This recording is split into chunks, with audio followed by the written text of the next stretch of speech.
खुलुमबाय आंनि मुलुगनां बड' निउस चेनेल साफ्रोमबो नायगिरि बिथांमोननिसिम गोजोन फुंबिलिनि बयनिसिमबो गाहाम हामलायनाय जासिहरनाय जाबाय। आसा खालामो नोंथांमोनहा गासै मोजाङै दं। बे समाव आं नोंथांमोननि सिगाङाव फुंबिलिनि मोननैसो खौरां लाना फैलायबाय। अन्नानै भिडिअखौ स्किप खालामाजासे जोबजासिम नायलांदो। दिनैनि फुंबिलिनि मोननैसो खौरांफोरा जाबाय। गिबि रादाबाव दं सासे एसडिअ'आ गावनि मोजां मोननाय सिख्लानिफ्राय 1 कौटि रां दाबिदों। खौरां मोननाय बादिब्ला बे एसडिअ'नि मुङा समिरन दास। बियो नलबारि जिल्लायाव साख्रि मावोमोन। सानसे मोजां सम लानानै मोननै नखरजों सावरायलायनानै बिसोर सानैखौ हाबाबो होनो थि खालामदोंमोन।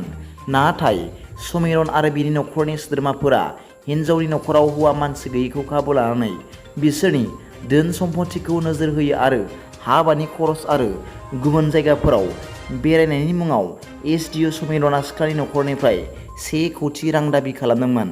हिन्जावनि नखराबो सिगांग्रोयै 2 लाख रां हरग्रोदोंमोन आरो बाखि 98 लाखखौ हाबानि उनाव हरनो होनना खोथा होदोंमोन। बेबादिनो खोथा होनाय बादि 14 नभेम्बर 2023 अक्ट'आव आस्थाम सोनायनि फोरबोबो खुंदोंमोन।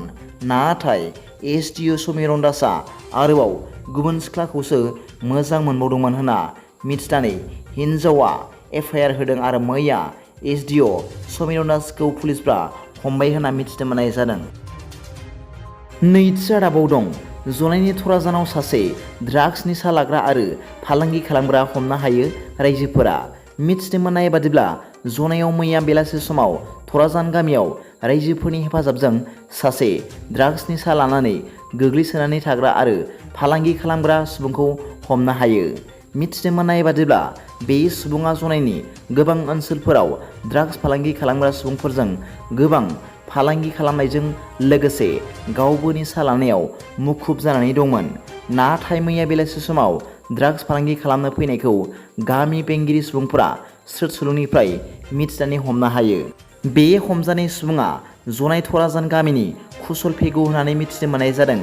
हमजानाय सुबुंनिफ्राय 1.67 ग्राम ड्राग्स लोगोसे AS06X5194 नम्बरनि एफजेड मटर साइकेल बोखांनो हायो। बिनि उनाव गामि बेंगिरि सुबुंफोरा जनायनि सोमोन्दै जनाय पुलिस बिफाननो खौरां हरो। लोगो लोगो जाथायसालियाव पुलिस बिफाना नुजाथिहैनानै सुबुंखौ हमनानै जनाय पुलिस थानासिम लानानै थाङो होनना मिथिनो मोन्दों।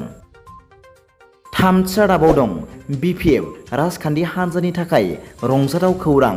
मानोना आगुनि मिरु एबसुनि सोलोंथाइ नेहाथारि आरो माखासे सम असम गण परिषद एबा एजिपिनि दैदेनगिरि जाबोनाय मानाव गेदेर कास्टम बसुमतारिया मैया BPF राजखान्थि हान्जायाव आखाइ हमफैबाय होनना मिथिनो मोननाय जादों।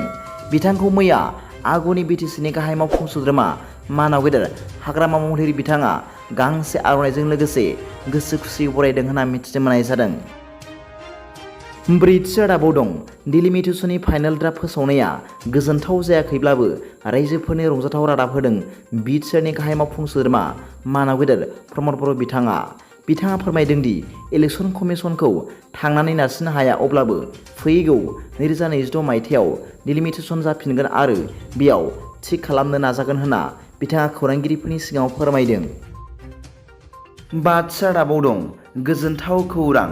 मानोना दासान्दि क'क्राझारनि साइ स्टेडियामाव सोलिबाय थानाय भारतनि आर्मिफोरजों दैदेनजानाय दुरान्ड कापआव मैया बड'लेण्ड एफसि आरो उरिष्या एफसिनि गेजेराव जोलुर बादायलायनायाव बड'लेण्ड एफसिआ उरिष्या एफसिखौ 2-1 गलाव फेजेननो हानानै जारिमिन सोरजिदों होनना मिथिनो मोननाय जादों।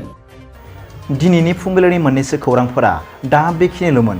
भिडिअखौ मोजां मोनदोंब्ला आंनि बे मुलुगनां बड' निउस चेनेलखौ अन्नानै साबस्क्राइब खालाम आरो बेल आइकनआवबो थुनानै ला, जाहाथे आं गोदान निउस आपडेट लानानै फैब्ला नोंथांनियाव सिगांग्रो नटिफिकेसन सौहैयो।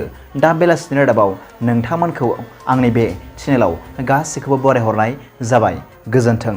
एसेनोसै। जै बर' हारिनि जै।